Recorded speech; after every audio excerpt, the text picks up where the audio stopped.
Hello, winners, and welcome to Two for the Win with your hosts, Nick and Will, where we chat about international insights, perspectives, and levity on things such as leadership and mindset with Monday Mindset, travel and the travel business for Wanderlust Wednesday, and sports on Fanatic Friday. You can plan on each episode being about 20 to 30 minutes in length. And please be sure to subscribe, share, and follow Two for the Win. We're on all major platforms, so pick your fancy, whichever one you prefer. We're on it, and make sure you follow so you find out when the latest episodes drop. And certainly want to give a shout out and thanks for our sponsor for today's episode, Nick Menard and Associates with Dream Vacations. Thank you, Nick Menard. You're very welcome. Thank you. And hi, winners. There we go. So, here we are on a Friday, first Friday of 2025. So much going on in sports, so much to talk about. Where do you want to go first? Well, let's go first to basketball, maybe. Okay. Let's talk about maybe the surprised players, or maybe not the surprise player. Who do we think have a very strong start of the season? And also maybe talking about trades. Because trade deadline is in a month, and it's 5-6 weeks now. So let's talk about what team should need what and who, and then we can go from there. And then we can talk NFL, of course. Yeah, sounds good. No, I think obviously there's been a couple of trades already now when you think about Golden State getting Schroeder, and then a recent one with the Lakers trading away Russell and getting Dorian Finney-Smith. So you want to chat about maybe the Russell trade first? Sure, we can talk about this one. So, it's always funny to me when there are trades, like on social media, everybody are talking about what they feel, and it's fun and all, but people are all focusing on the wrong thing. They're focusing on names. Mm-hmm. Oh, the Lakers, they trade D'Angelo Russell for two nobodies. This is for me the best trade of the Lakers the last 3 years. Wow. This is for me the best trade the last 3 years. Wow. They get a top 10 defender on the wings with Finney-Smith. Mm. So everybody knows I'm a big Dallas fan, not only the Cowboys, but the Mavs. And I'm missing Dorian Finney-Smith a lot with the Mavs. He was literally the glue who takes the best player of the opposite team. Mm-hmm. Now he's like, left for dead in Brooklyn. He's a great three-point shooter and a great defender. He's a 3-and-D. He's exactly what the NBA needs more, and we don't have them enough. Yeah. So now the Lakers get one. And then we don't have to forget about the other piece that they also received. Milton is sneaky good. He's a bench player who is a high-scoring guy who can play defense. Mm-hmm. So again, there are two players, one who will be starting. I think that Finney-Smith will start. And then you will have another one who will come off the bench who can give you 10, 15 points easy any day, any given day, and play some strong defense for 15, 20 minutes against a strong wing player. And D'Lo, I'm not a hater about him. I think he has his pros, but he's super inconsistent. And when it comes to very important plays or, coming into the playoffs, playing or whatever they're playing, he's usually a ghost. Mm-hmm. So I believe this is a very, very good trade for the Lakers. They get two pieces that will be used a lot for the rest of the year. And they seem to be healthy a lot. Like Milton. Smith had one bad injury back in Dallas 1 year, but for the rest, he's playing every night. Mm-hmm. So I think that's not something to underestimate. So I personally really like this trade for the Lakers. Yeah. And the other news coming out recently, which might have been posturing, but maybe not, was Pat Riley saying, hey, I'm not going to trade Jimmy Butler. I know you and I both aren't very high on Butler, but that's probably the biggest name that was bantered about. Do you believe it? Or Absolutely is it smoke? The day that I will believe any kind of owner or GMs, that's the day that I will have Alzheimer's. I think you mentioned that yesterday in one of the texts we exchanged. But no, that's I don't believe whatever's coming out. At the end of the day, it's whatever price they can get. Yeah. And probably so far they didn't get whatever close that they want. So they just say that. So teams knows, okay, we need to really knock at their door with something they cannot refuse. Yeah. But Butler is the opposite of what Riley likes. Right. So I don't and my team, the Dallas Mavericks, because his name was throwing into the Mavs a lot.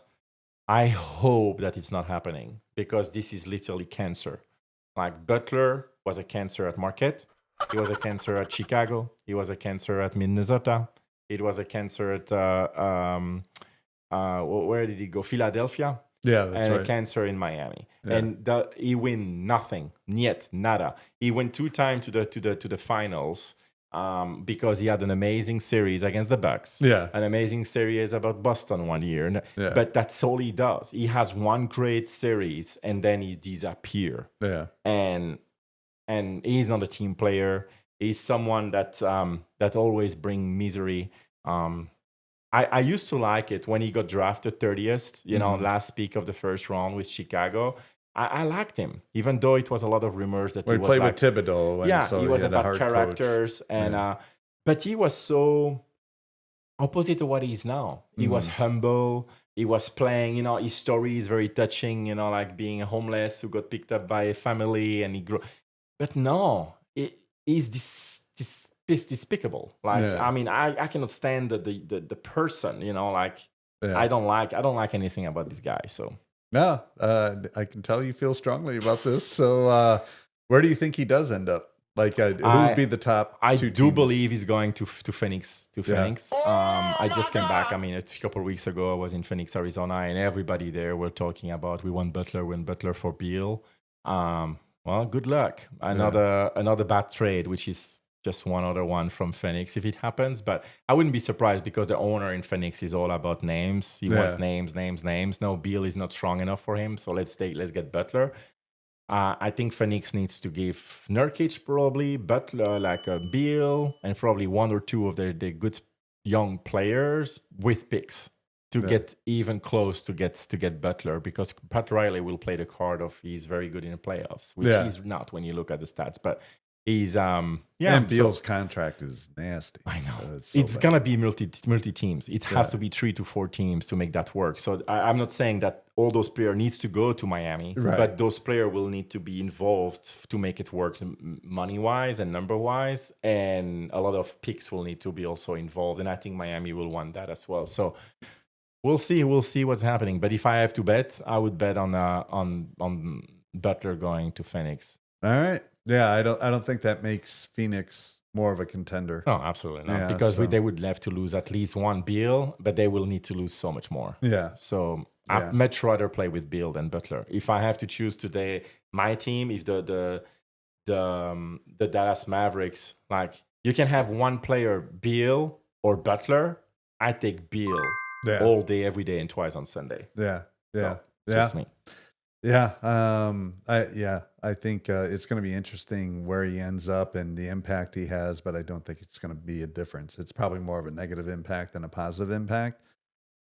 Any team that you think might be in the mix for a sneaky trade that not people are thinking about, or a player that you think not a lot of people are talking about that you think might get moved? Absolutely. I think San Antonio Spurs needs to get something done because Wemby, holy moly. Yeah. Wemby, I always knew because I was following him the last 2 years in France. Like, I think I missed 2 games of Wembyama. But he's so much better, faster than I thought he would be. He's a top 6, 7 players as of today. Yeah. He's 20 years old. I know. And he's dominating everybody. Yeah. He can play anyone. He dominates them. Yeah. I really like Vessel. I really like Johnson. I like the fact that I don't like CP3, but I think he fits very well with what they're doing to help grow. So I think CP3 is a better addition than I thought he would be. So I'm humble about the fact to say that I was wrong on that aspect.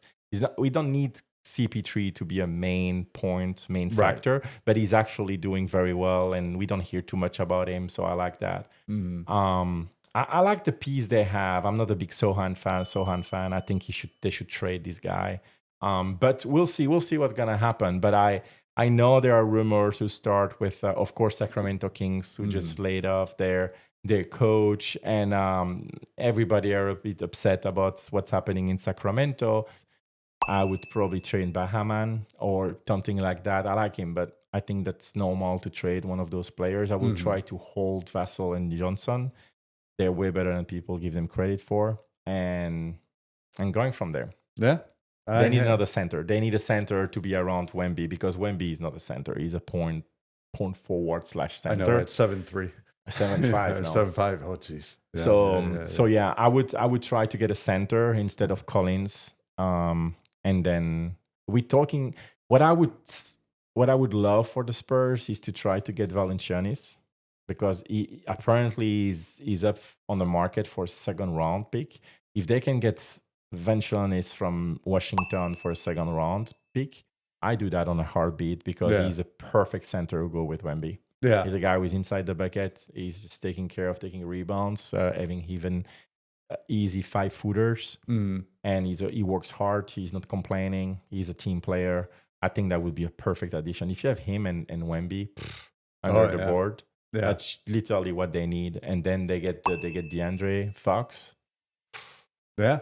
That's just my 2 cents. What about you? What team do you want to make a trade? Well, definitely the Bucks. But the closing thought on San Antonio, I picked them, remember, to be better than what we thought when we had the NBA kickoff, and it was based on them making a trade. Good one. Yeah, so I'm hoping they follow through on that, because I think Wemby getting in the playoffs, it would make it very, very interesting. And right now they're not too far out. They're one game, or actually they're in it. Yeah, they're sneaky in there, but I think they can get better.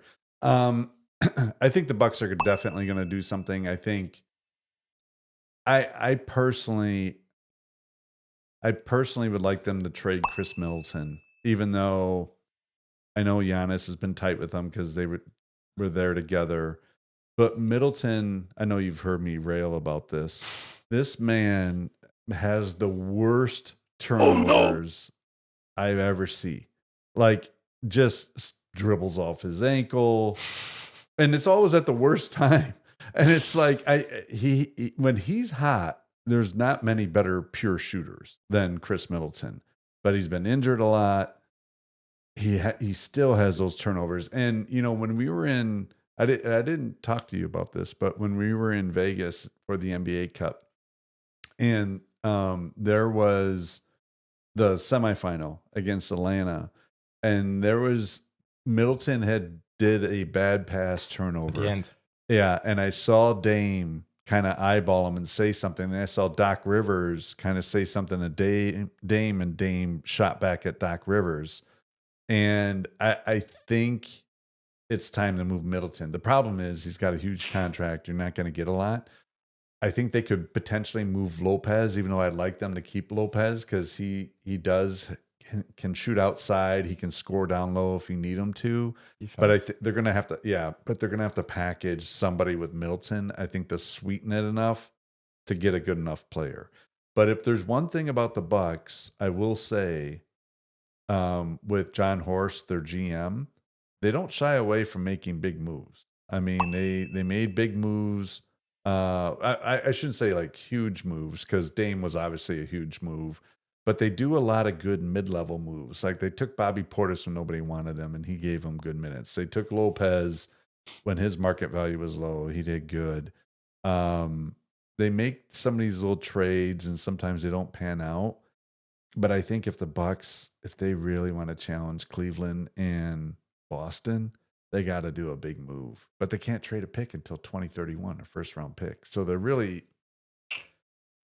It's more hope than I think reality on that one, because they just don't have a lot of tradable assets. But who knows? I mean, we'll see. They're in the same situation as the Lakers were last 2 years. Yeah. And now you see the Lakers can start trading picks again, and I think that it's in their favor. But yeah, the Bucks, I don't see them able to have any. I hope for you, but I don't see how. And I definitely don't want Lopez to leave, because if Lopez leaves, it's such a hole in the middle of the bucket in defense. Yeah, like he's a protector of the bucket for the Bucks. If you lose that, it's hard to find anyone close to him.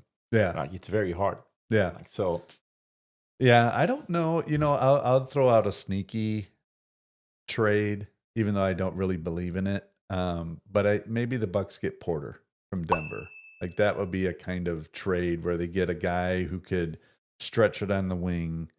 He's under contract, so maybe you package Portis and Middleton for Porter and throw in somebody else to match the salaries. I don't think it happens. I think but Lopez is the one. If you want Porter, you need Lopez. yeah, You and the need deal. Lopez because Lopez will be in the middle of the bucket because don't Jokic is not the king of defense. Yeah. So putting them together, the only problem I see is offensively they have the same kind of not the same kind of game, but they both like to shoot threes from the post. Yeah. And so that's you will need to put Lopez more in the bucket and just the screener. Yeah, maybe it's a third team that gets involved. Yeah. And maybe San Antonio. Maybe San Antonio. Same. Yeah. It would be great to you don't need him and Wemby because That's they have the true. same. They're They have on two that side. shooters and two block shooters, but I don't see that. But hey, I would never say no for any team that I like to get Lopez because I really think that Lopez is undervalued. Yeah. But and a huge character guy. I think he fits super good in Milwaukee. I think I would definitely Portis, Middleton would be the two that I would think would be. But what are they gonna get for him? That's Not the thing. much. I know that's the thing. So it's like, yeah. I don't know. I think in terms of teams, Philadelphia's been hot. Boston has not been. They haven't been playing too well lately for Boston. Dallas, obviously, Luka just got hurt, so they win. They are 11-2, I think, without Luka. Yeah. So that's pretty damn good. Yeah. So I like that. Luka is out for a long period of time. I think it's gonna be way more than a month. Yeah. Like when you have like what he has in his calf, it's so hard to get back on track because the little strain that comes out of that, it's back for 6-7 weeks. Mm-hmm. So I would really rest him for 2 months. I would take like extreme precaution because you need him at the end of the year, definitely in the playoffs. So I would definitely give him all the rest of the world, like doing just light biking because it's the only thing, or swimming for his condition. But that's about it. A team that I really enjoy, I didn't watch them tons, but I watched a few of their games, is Detroit. They start very, very bad. It's a young team, a new coach, etc. But the last 10 games, they are getting there. They are getting, their feet under. They have some, star power kind of player with Cunningham. I like Duran under the board. I will like Hy-Vee on the wings. Yeah. They have some good players. They just need to be developed because they have no veteran presence. Beasley is like born again. Yeah. So there are like some very good piece there, and I think that they can build around. So they're not gonna be any kind of team who will be working for be a contender yet. Right. But there's a team that is fun to watch with bunch of young players start going in the right direction. Yeah, and they're only 4 games under 500 at the time of this recording, and they're definitely trending up. So agree with you there. I think, I don't know. Something else, Orlando. Yeah. I think the coach of the year should go to Mosley. Yeah. Like when I see what they're doing, they lost Banchero the first 2 games of the season. Mm-hmm. He's coming back probably around end of January. They lost Wanger, like the Wings one. Yeah. No more. Whatever his name is, Wanger. Them he's out for another month. Mm-hmm. Then they lost Mo Wanger, the brother, for the year with an ACL, and they still keep winning. Mm-hmm. This is insane. They play literally with players they were not supposed to be in the rotation as starter. The Da Silva kid, this brand new kid a rookie from Colorado who was not playing the first 15, 20 games. Now he's at 15, 20 points a game. Anthony, who was like left for dead 5 minutes a game. Now he's like the starting point guard, and he's doing a fantastic job. The positivity, when you see the interview with those kids at the end, they're all happy. They all have positivity. It's insane. You need to have a very strong culture, and they are so young still. So the Orlando Magic, within 2 years, they are definitely top. because they will make some trades. Yeah. They already did a very good trade with Denver last year for a KCP. Mm. And he's definitely a piece that's important, even though he's also getting hurt. Yeah. But he's important in the locker room. So Orlando Magic are such a strong future team. And I wouldn't be surprised if they shock a lot of people within a year or two, and they will definitely go for a contender. Yeah. Yeah. And the wild card team that they have a ton of assets, but what do they do? Because they have the NBA, second best record in the NBA is Oklahoma City. Wow. Like they're strong. Like they could do whatever they want, and they may decide not to do anything just because they're already doing quite well, 26-5 at the time of this recording. But it's like, but they have all these assets, They have 9 first-round pick the next 6 years still, and they play from the third week of the season without Holmgren. Yeah. Can you imagine? They are like leading everybody right now, and they are playing without their starting center, which is the young star. Yeah. But Shai Gilgeous-Alexander is from another planet. Yeah. This kid is so good. Yeah. If I have to start a team, someone asked me that when I was in Phoenix a couple of weeks ago. Who would you start with if you are a GM? You can take any players in the world. Who would you start your team around? And I could not decide between 2 players. It's Shai and Wemby. Yeah. Because I love Luka. Everybody knows. But Luka, I think he has 5 more years left. Luka is not someone who's going to play a long time. He's like Jokic. He loves his life. He loves his beer. He loves to hang out in his farm. Jokic, the same thing. I didn't take him because even though he's the best player right now in the world, still, he's not gonna play another 8 years. So I really thought about those 2 players, and I don't know who I would pick. I would probably throw a dime up and see where it falls. But you cannot go wrong with either of the 2. Yeah, when we were at NBA Cup for both the semifinal and the final, I think when you had crowd like whoa moments, Shai SGA had about 80%, 80% of those. Like he is his, and you made a good point because I was talking about his athleticism when we were there in the NBA Cup, and you're like, but it's a skill too, and you're absolutely right. He play on his own rhythm. Yeah. So everybody adapt to his rhythm. He's a full slow player. The player that you look and you said, how is it getting past these players? Because he's a fake slow. He play at his own rhythm. You can defend fast, aggressive, like distance. He will still play at his rhythm. So there is nothing that you can do to make him change his way to do it. And that's the harder part in any sport. When you have someone who has his rhythm and nothing you can do against, the rhythm will not change. Yeah. And that's Shai. And he's skilled.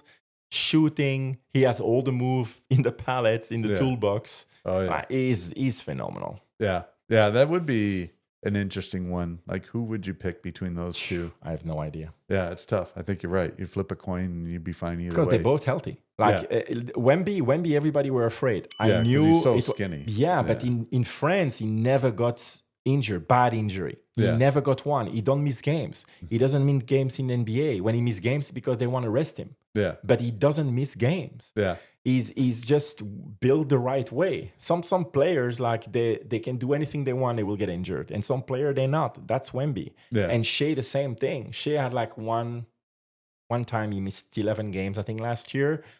But that's it. He's not someone who will get injured. I mean, unless something very bad happened. But that's important when you pick a player, when you think about Luka and stuff, that you will have issues during the year. When you pick some players, it's going to be the case.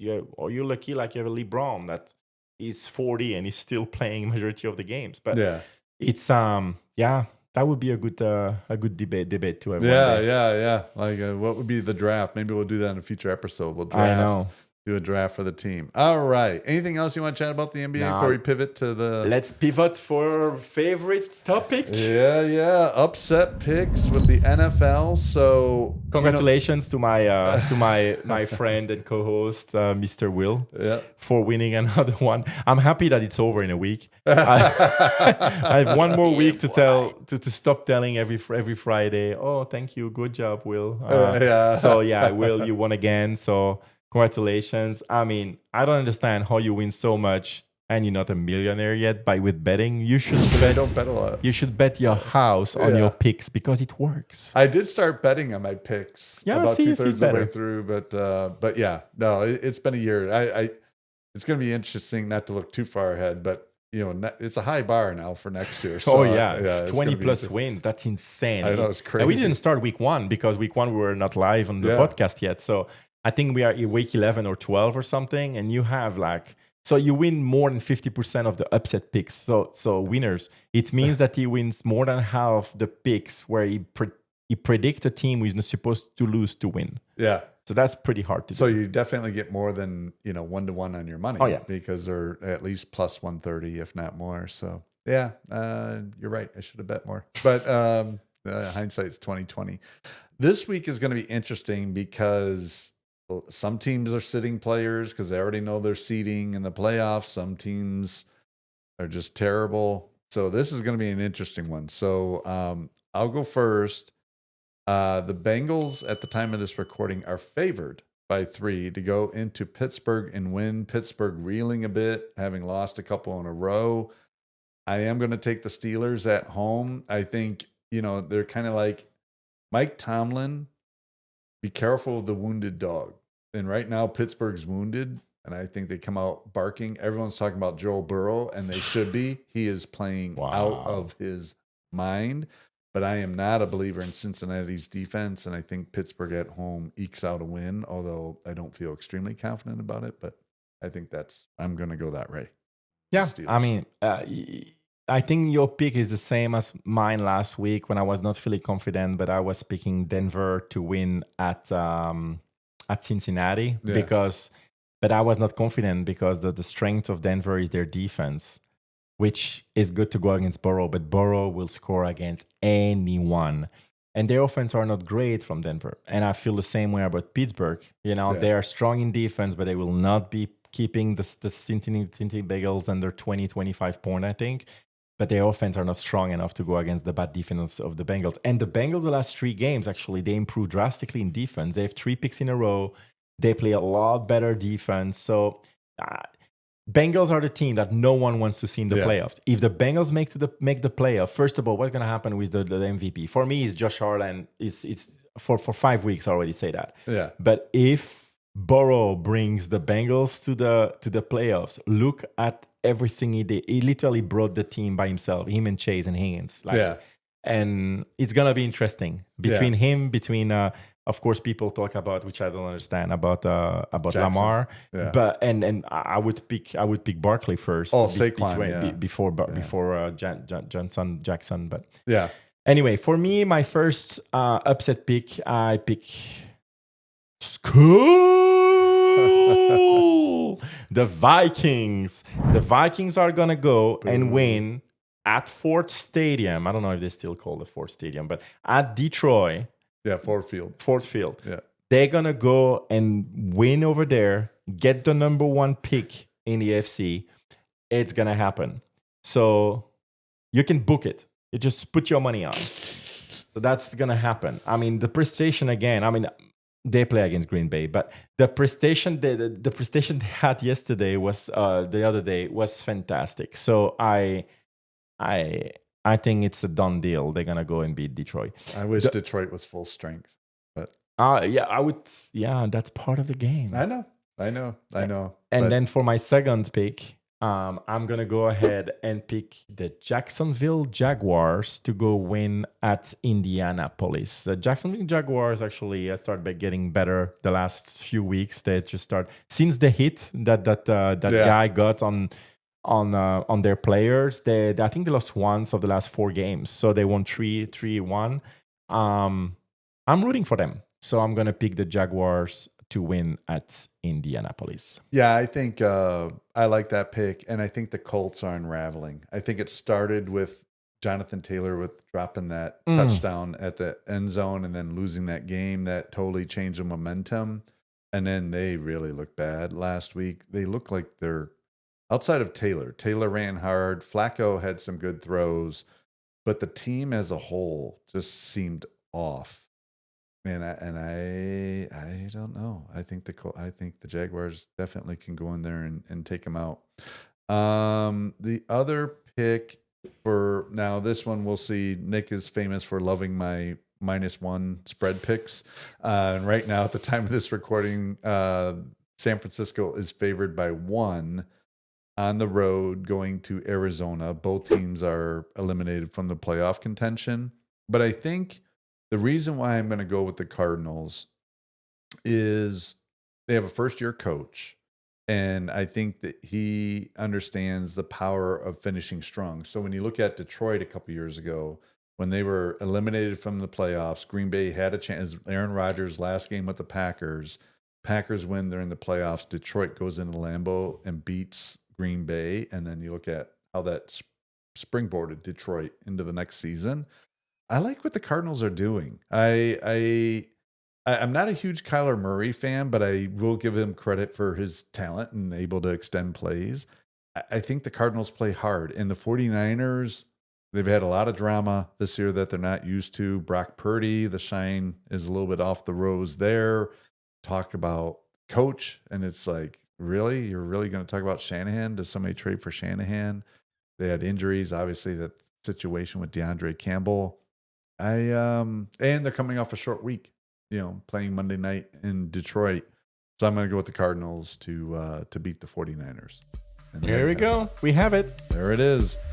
So once again, our thinking going into the episode would be 20 minutes, went to 30. So